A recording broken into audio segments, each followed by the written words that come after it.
ఇది కేవలం సమాచారంగా మాత్రమే భావించండి. వైద్య నిపుణులను సంప్రదించండి. బ్రెయిన్ ట్యూమర్ ఉంది అని సస్పెక్ట్ చేయడానికి ప్రీ కండిషన్స్ ఏముంటాయి? కొన్ని ఫంక్షనల్ ఇలోక్వెంట్ ఏరియాస్ ఉంటాయి బ్రెయిన్లో. అట్లాంటి వాటిలో వచ్చాయి అనుకోండి, అన్నట్టు ఇప్పుడు మాట వంకర పోయింది, మూత వంకర పోయింది అంటే వి డిటెక్ట్ ఇట్.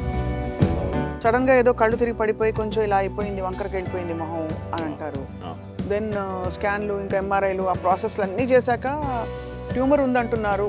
రిస్క్ ఫ్యాక్టర్స్ ఏంటి అని తెలుసుకుంటే మనకు కొంచెం ఎర్లీ డిటెక్షన్ ఛాన్స్ ఉండి కొంచెం తొందరగా క్యాన్సరియస్ గ్రోత్కి బ్రెయిన్లో వచ్చే గ్రోత్కి ఏమైనా ఫండమెంటల్ డిఫరెన్స్ ఉందా? బయట సపోజ్ లంగ్ క్యాన్సర్ అనుకోండి, కోలోన్ క్యాన్సర్, ఇట్లా వేరే క్యాన్సర్స్ ఏంటంటే అక్కడ బ్రెయిన్లో వచ్చిన ట్యూమర్స్ ప్రైమరీగా అక్కడ గ్రో అయిన సెల్స్, మీకు వచ్చిన ట్యూమర్స్ మాత్రం brain.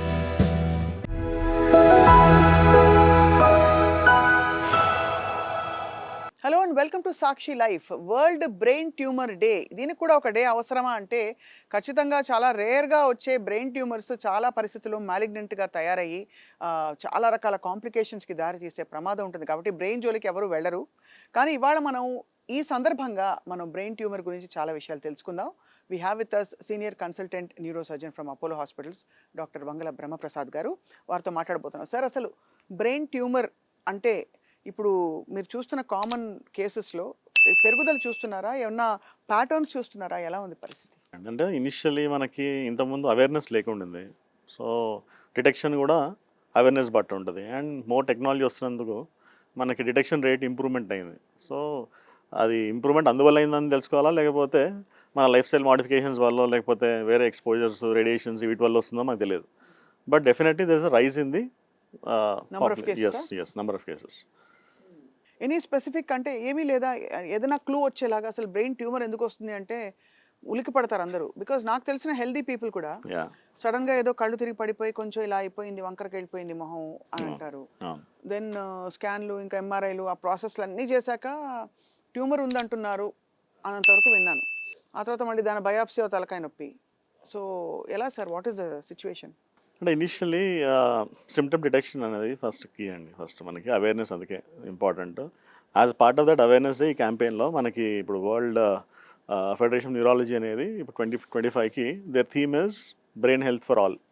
Just like mental health and physical health and cardiac health, అట్లా బ్రెయిన్ హెల్త్ ఫర్ ఆల్ అనేది ఒకటి వాళ్ళు తీసుకొచ్చారు. సో దాంట్లో పార్ట్ ఆఫ్ దాట్ కాన్సెప్ట్స్ కొన్ని వచ్చేసి ఏంటంటే అవేర్నెస్, బ్రెయిన్ ట్యూమర్స్ అంటే ఏంటి, ఎట్లా డిటెక్ట్ చేయాలి అర్లీ, అండ్ ప్రివెన్షన్ ఏంటి. ప్రివెన్షన్ అన్ఫార్చునేట్లీ ఏం లేదు, that is one shocking thing.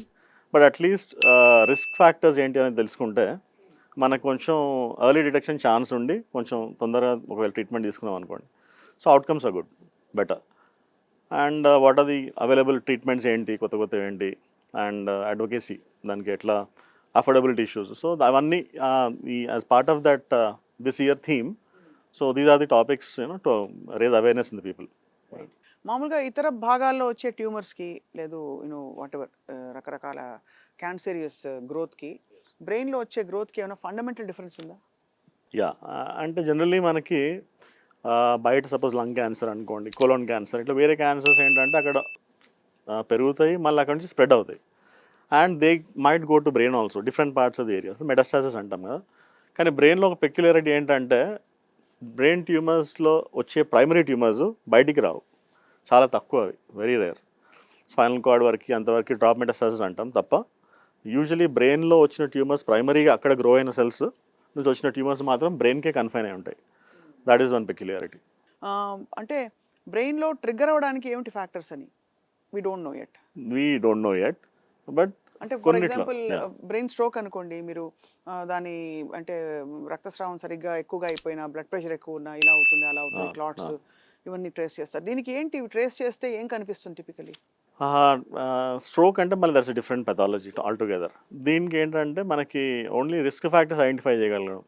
ఏమైనా ప్రీవియస్ మీకు ఏమైనా వేరే క్యాన్సర్ వచ్చి ఉండి సపోజ్ దానికి ఏమైనా రేడియేషన్ తీసుకుని ఉంటే ఇంతకుముందు, లేదు మీరు రేడియేషన్ ఎక్కువ ఎక్స్పోజర్ ఉన్న ఫీల్డ్స్లో వర్క్ చేయడము, అట్లాంటి వాళ్ళకి, లేదంటే ఫస్ట్ డిగ్రీ రిలేటివ్ సిబ్లింగ్స్, అంటే మీ రిలేటివ్ సిబ్లింగ్ అంటే సిబ్లింగ్ ఉండొచ్చు, మీ brother sister or your parents, వీళ్ళల్లో ఎవరికైనా ఉన్నా దెన్ ఇట్లాంటి పాపులేషన్ వాళ్ళు they can consult doctor so that వాళ్ళకి స్క్రీనింగ్ చేయడం చేస్తే కొంచెం డిటెక్షన్ అనేది పాసిబిలిటీ ఎక్కువ ఉంటుంది. బ్రెయిన్ ట్యూమర్ ఉంది అని సస్పెక్ట్ చేయడానికి ప్రీ కండిషన్స్ ఏముంటాయి? అంటే వాళ్ళకేమన్నా సిమ్టమ్స్ మొదలవుతాయా? తలనొప్పులు ఇట్లాంటివి? అంటే ఇవి ఆహ్, ఒక స్కేరీ థింగ్ ఏంటంటే కొన్ని చోట్ల అంటే depending upon wear the brain tumour arises. కొన్ని ఫంక్షనల్ ఇలోక్వెంట్ ఏరియాస్ ఉంటాయి బ్రెయిన్‌లో. అట్లాంటి వాటిలో వచ్చాయనుకోండి, మీకు డిటెక్షన్ ఈజీ ఉంటది. And they should feel lucky. ఎందుకంటే తొందరగా డిటెక్ట్ అవుతది. మాట వంకర మీరన్నట్టు ఇప్పుడు మాట వంకర పోయింది, మూతి వంకర పోయిందంటే వి డిటెక్ట్ ఇట్. అరే! ఏమో అయిందని you go to doctor. And then you get a scan done. అప్పుడు మనకు తెలిసిపోతుంది ఏంటనేది. బట్ నాన్ ఇలోక్వెంట్ ఏరియాస్ ఉంటాయి బ్రెయిన్‌లో. అంటే నాన్ ఫంక్షనల్ ఏరియాస్. ట్యూమర్ పెద్దగా అయిపోయే వరకు తెలియదు. సింప్టమ్సే ఉండవు. అంటే వేగ్‌గా ఉంటాయి. ఎప్పుడో తలనొప్పి వచ్చిపోయినట్టు. ఎప్పుడో కొంచెం మాట తేడా రావడమో, లేకపోతే మాట్లాడుతుంటారు కానీ పర్సనాలిటీ చేంజెస్. ఎందుకో అట్లా పరాగం ఆడుతున్నాడు, లేకపోతే is not talking normally but sometimes is normal. Hmm. ఇట్లాంటి వీటిలో then it becomes difficult. But otherwise కామన్‌గా వచ్చే సింప్టమ్స్ చూసుకుంటే headache is the most common thing. And worsening headaches ఉంటాయి. అట్లా ఏం టాబ్లెట్స్ తీసుకున్నా తగ్గవు కొన్నిసార్లు. అండ్ మనం మందులు వేసుకున్న తగ్గదు. ఫ్రీక్వెన్సీ, సివియారిటీ పెరుగుతా ఉంటది. Then that should raise suspicion. Or మీరు అన్నట్టు ఇట్లా బ్యాలెన్సింగ్‌లో తేడా రావడము, లేకపోతే హియరింగ్ సెన్సెస్, విజన్ అన్నీ డిఫరెంట్ ఫంక్షనాలిటీస్‌ని బట్టి కొంచెం ఎక్కడ తేడా అనిపించినా it's better to have consultation. కానీ బ్రెయిన్ ట్యూమర్ ఉంది అని తెలిసాక ప్రాథమికంగా, ఆ తర్వాత బయాప్సీ చేస్తేనే కదా తెలుస్తది అది బినైనా, మాలిగ్నెంటా అని. సో, లేదు బ్రెయిన్ కాబట్టి ఏ ట్యూమర్ అయినా ముందు తీసి పడేయాలంటారా? అట్లా ఉండదు. జనరల్లీ అంటే ఇమేజింగ్ వైస్ వెన్ యూ మీకు బ్రెయిన్ ట్యూమర్ ఉంది అని ఎట్లా తెలుస్తది అంటే స్కాన్ చేస్తే తప్ప మనకు తెలియదనుకోండి. స్కాన్‌లో generally we come to 99% 95% what kind of tumour అనేది మనకి నిర్ధారణకు వచ్చేస్తాం అప్పటికి. And if it is benign, benign ఉంది, చిన్నగా ఉంది అంటే వెయిట్ అండ్ వాష్ ఉంటుంది కొన్నిసార్లు.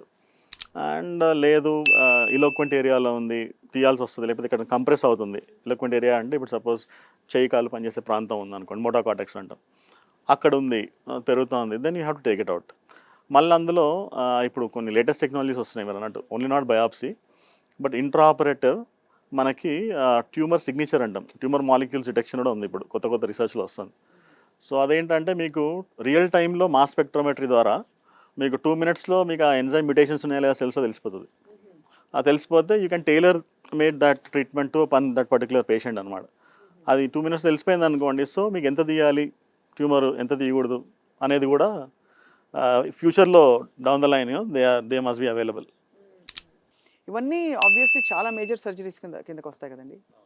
బ్రెయిన్ సర్జరీ అంటేనే it's very risky yeah! Surgery. మరి రికవరీ ఎలా ఉంటుందండి బ్రెయిన్ ట్యూమర్ నుంచి? Again that depends upon the biopsy ma'am. Age ఒకటి, what age it is detected, అది ఏ సైజ్‌లో మీరు కనుక్కున్నారు ఫస్ట్ అనేది ఒకటి. అది దాని గ్రేడ్ ఏంటి? బయాప్సీలో గ్రేడ్ 1 2 3 4 అనేది. And what type of tumour మాలిగ్నెంటా, బినైన్ దాన్ని బట్టి ఉంటుంది ప్రోగ్నోసిస్.